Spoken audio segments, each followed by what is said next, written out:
Alright, if you can make this, you're going to save yourself a lot of money during the holidays. You've got, I mean, Halloween, maybe not that much, but Thanksgiving's around the corner, Christmas, and all the other holidays in between. So, we've got chicken legs, any kind of chicken with the bones and the skin on it. I prefer to wash my chicken and then throw it in here. I have the bottom of the celery. This is my veggie scrap bag.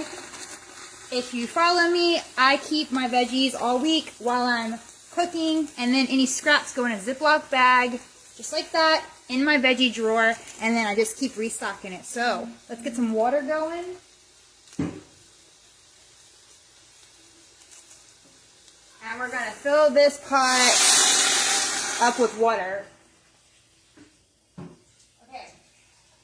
While I got a little bit of water on there so that will not scorch, I like to come in with, I don't have as much butter as I normally do because the stores were out of the sticks of butter. So I don't want to use up all my butter in my little container. So let's go ahead. I have some in my butter dish right here. I'm going to add in some butter. Add in as much as you like or skip it. Add in some oil if you prefer, whatever. Pitcher filled up with water. Now we're going to fill this up.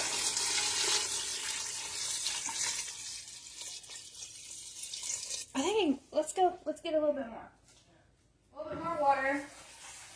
So we've got scraps of onion in here, scraps of celery, the ends that I didn't use. Yes, the skin's on there because all the nutrients and all that good stuff is in actually the skins of your garlic and the onions. So that's going to add more flavor to it also. Just like when you keep the skin on your chicken, all the flavor is going to come from that. So skin on the chicken, skin on your veggies. Fill it up as much as you want. I like to get the pot almost as full as I can. That way I've got like a ton of broth. I have like a big old 5-quart container. I'll just fill up the whole thing. Or put it in an extra pitcher. Or if you've got like an extra milk jug that you want to wash and rinse out, refill that. Juice bottle, Hawaiian punch bottle, whatever. Get creative. You get the idea. So then you bring this to a boil. It takes a minute. This is a big old pot. Bring it to a boil and let's go ahead and season it. You can basically do your own seasonings, you know. You might like cumin or this or that or sage or parsley or oregano. I'm going to add some salt. Pepper. I always do my go-tos. Black pepper. I love salt and pepper. I go heavy on pepper, but, you know, do it to whatever you prefer. If you want to do garlic, well, we got garlic in there, so let's do a little bit of garlic powder. Optional. I'm out of onion powder, and I forgot to grab one. Or I would add that. But if you had that, add a little bit of that. Like I said, whatever you have on hand.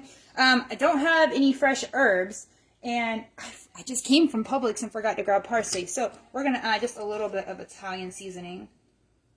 But basically, keep all your veggie scraps with the skin on, and keep any chicken legs with skin on. Throw in your seasonings, your faves, bring this to a boil, and then what I do is I put a colander in the sink, a strainer, and then, a bowl, and then I put a strainer in the bowl. Dump all this in there, that way the strainer will catch all your veggies, and then lift it up, and then you'll have all your broth underneath, and then you can toss the veggies, and keep all your broth, and put it in the fridge in your container. Or, also, another way to save even more is if you're cooking anything that requires like cooked celery or onions or any of that, you may want, since they're already cooked, you may want to take them out, chop them up, and save those for another recipe too. Sometimes I do it, sometimes I don't.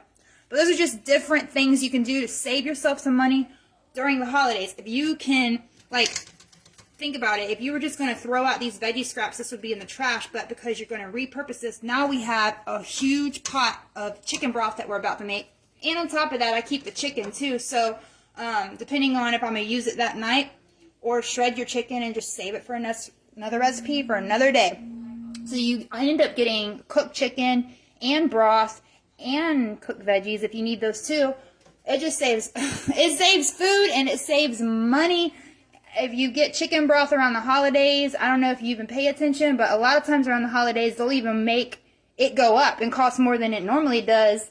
And I don't want to pay like $2, $3 for a little carton of chicken broth when most of my recipes need like 2, maybe 3 of them. Anyways, hope this helps save you some money during the holidays this year. Bye.